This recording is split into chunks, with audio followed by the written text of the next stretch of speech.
1, 2, 3, come on! Come on, come on.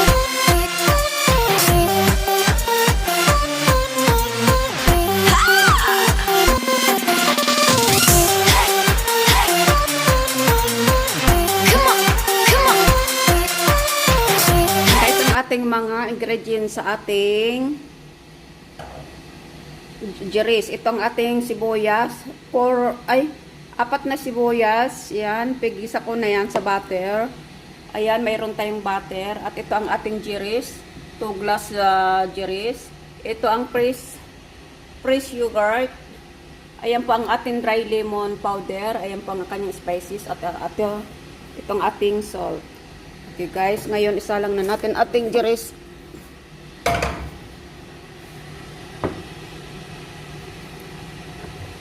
Ayan guys, lagay na natin ating jeris dito. Maglagay tayo ng kunti pang toppings natin.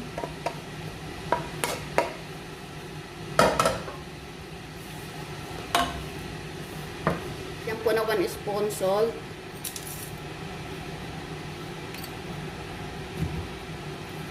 Budbura natin ng seasoning. Lagyan natin ng spices niya, 1/2.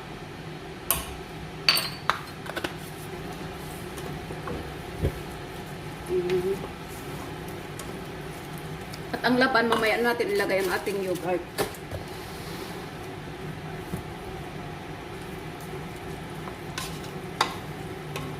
Yung pwede natin, ilaga muna natin siya bago natin lagyan ng laban.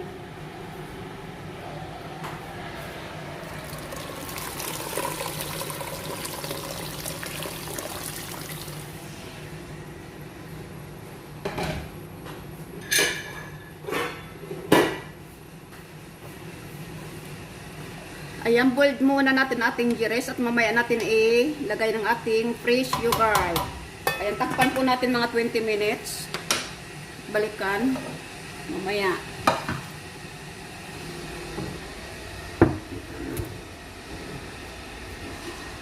At itong ating pang toppings, lagyan natin ng dry lemon. Ayan po ang dry lemon natin.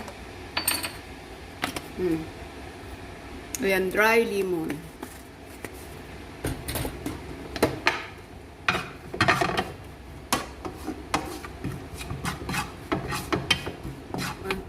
Wala akong red chili. Ito maanghang to. Wag na lang natin ibabad masyado para hindi maanghang.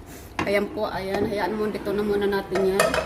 At hayaan natin munang boiled ang ating jeris. Okay, after 20 minutes, balikan natin ang ating jeris. Ayan.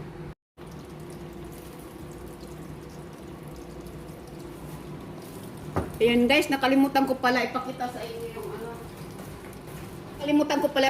inyo yung ihalo yung yung yogurt. Ito po, kalahati lang na yogurt nilagay ko. Ayan. Nilagay ko na diyan. Kung wala kayo ng nasa galon, ang mga half gallon laban, fresh laban.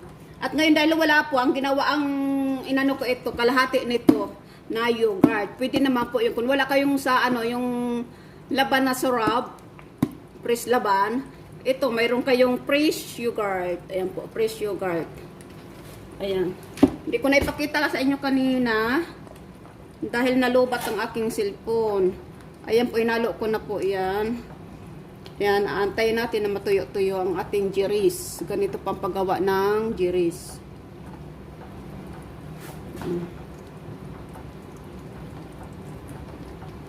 Wait natin na ang ating jeris. Ayan, luto na po yan ang ating jeris. Ayan. Parang lugaw lang siya, kaya lang lang siya, jeris. Lugaw na jeris. Kulo na, oh.